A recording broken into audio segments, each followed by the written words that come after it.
Charles Leclerc wins the Austin Grand Prix, but in a weird turn of events, no one really cares. Welcome back to Fog Racing. It was all about Lando Norris against Max Verstappen. I'm sure we'll get into that soon. But yeah, it's a Ferrari 1-2, and it's a weird situation where you've got a team getting a 1-2, dominating, but yet neither driver is in the championship fight. It's a weird one.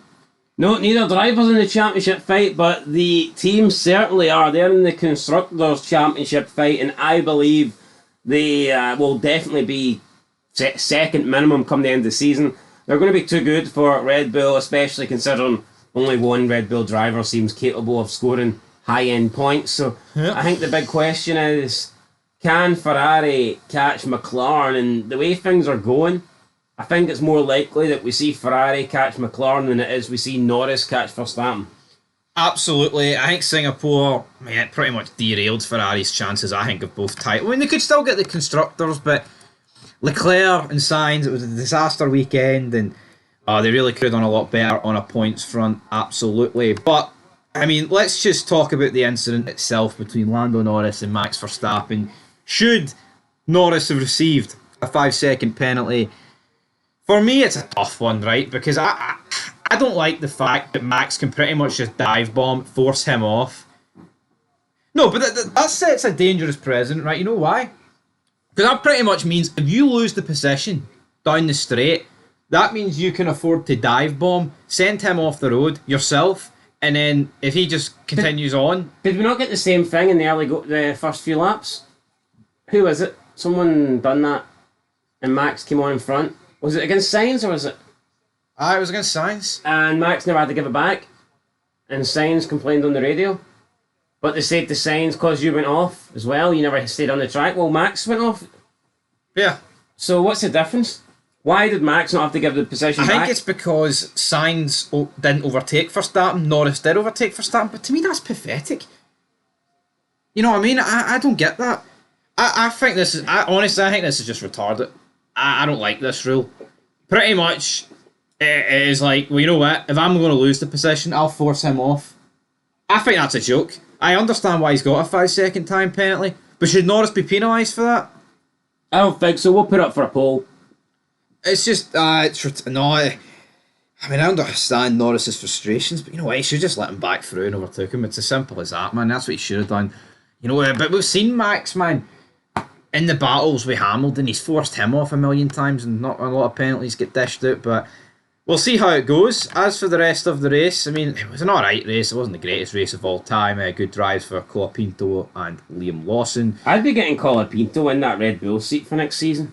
Red Bull? Oh, why not? He's not Red Bull affiliated though. I know, who gives a shit about any of that stuff? Oh, he's not this affiliate, he's not that. He fucking had Perez for toast. You go with the best drivers, right? And for me, that's not Perez. Is it Colapinto though? He looks good though. Well, if everyone's already signed up, I guess Red Bull could move Lawson into the seat or Shinoda, but then who you got? Then I would just give Colapinto a chance in the RB. It's just pathetic though. I'd be looking at him and I'd be going, nah, he looks too good to not be on the grid next year. Perez started 9th, right? And Russell started from the pit lane and Russell's beat him. Like, I just don't, I see no excuse for that. I thought Piastri was really mediocre today, just doing nothing. I think McLaren pulled the trigger too early on Piastri. I think they should have kept, but then he didn't, not like he really did much in the end anyway. But Lewis Hamilton, awful race. Came into this weekend talking up the chances of a win, and I mean, really got nowhere near a win. Awful weekend for Mercedes. Like, Russell's redeemed his weekend, I guess, by finishing 6th, but not good. Shogo Anu, he had a spin. Shinoda had a spin. Aston Martin 13th and 15th. I mean, that's poor in itself. I think Magnussen was pretty unlucky not to get points. He had to pit again. I think it was due to a puncture. And then Pierre Gasly, who was looking so good in the first stint, ended up finishing 12th. Kind of sad. I think he probably deserved a point, but it wasn't to be. Yeah, and I mean, we've barely talked about Ferrari, but once they got into the 1-2, you know what, though, I think the race, see if Norris actually defended like, you know, like a racing driver in the turn 1, and him and Max were leading the Ferraris, it just would have made for much more of an interesting race, but I still think it would have been a 1-2 for Ferrari. Yeah, this is what Norris needs, though. He needs other cars to be up there. He needs multiple places between him and Verstappen, and he had the opportunity to get that today with the Ferraris looking good. I guess, if he never got that bad start, maybe we could have been looking at a situation where Norris wins and the Ferraris are on the podium, and then he's taken, quite a few points off Verstappen. But as things stand, he's actually not taking any points away for Verstappen. Lost him in the sprint race and then lost him in the race. So, yeah, a 5-point...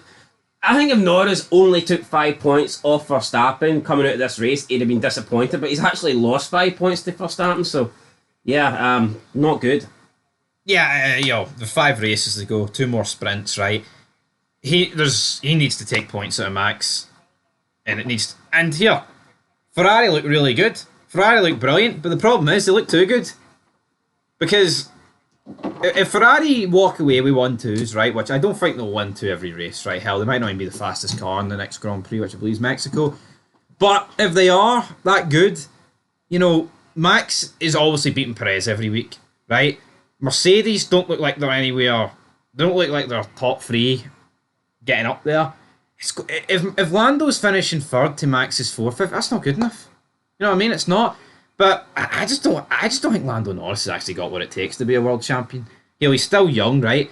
But see that defending on lap 1, I thought it was pathetic, man.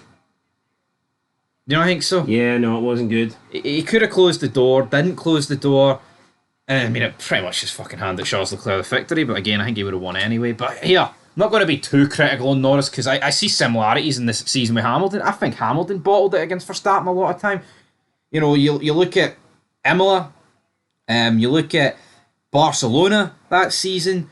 I mean, I think in Saudi, I think Hamilton made a meal in 2021 of trying to get past Verstappen. I mean, there was a few times where he didn't make a meal and he put him out the race, he put him in the wall, but that's where we're going to leave it for the Austin Grand Prix. It's a weird one. It's a Ferrari 1-2. Not many 1-2s this season.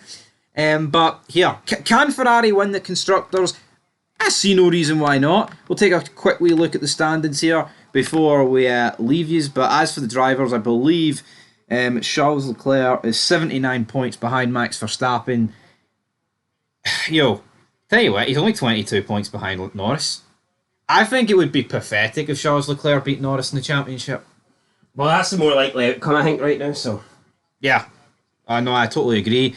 And as for the Constructors, Ferrari are a whopping 48 points behind McLaren. I tell you what. I don't know why you say whopping, that's not that much, like... It's not that much, especially when you can get 1-2s. Piastri hasn't looked good the last few races. He hasn't looked really off in Singapore and here. Could it be, like... a mental thing where they basically says to him, like, from now on, you're just backing up Norris and he's shot the bed? Could be. Yeah, I'll tell you what though. Because it seems to be... every race where Max is good, seems to be he's nowhere. I've noticed that. It seems to be ever since they told him that from now on you'll be helping your teammate. Yeah. He's not been much help, so... Anyway, guys, that is it. Obviously, I believe we've got 3 weekends in a row. Mexico up next. Can Sergio Perez, can he deliver? I mean, I think he has been on the podium, but I think it's almost... Well, not almost. I think it is pathetic. Do you think it's pathetic that Perez hasn't actually had a victory in Mexico, considering he's had a very dominant car in a lot of years? I would say it's pathetic because he's been up against Hamilton and his teammate, so... Only 2023, 22. He hasn't been on the only podium he's got at the Mexican Grand Prix, I believe, is in a Force India. That's a shocker, Uno.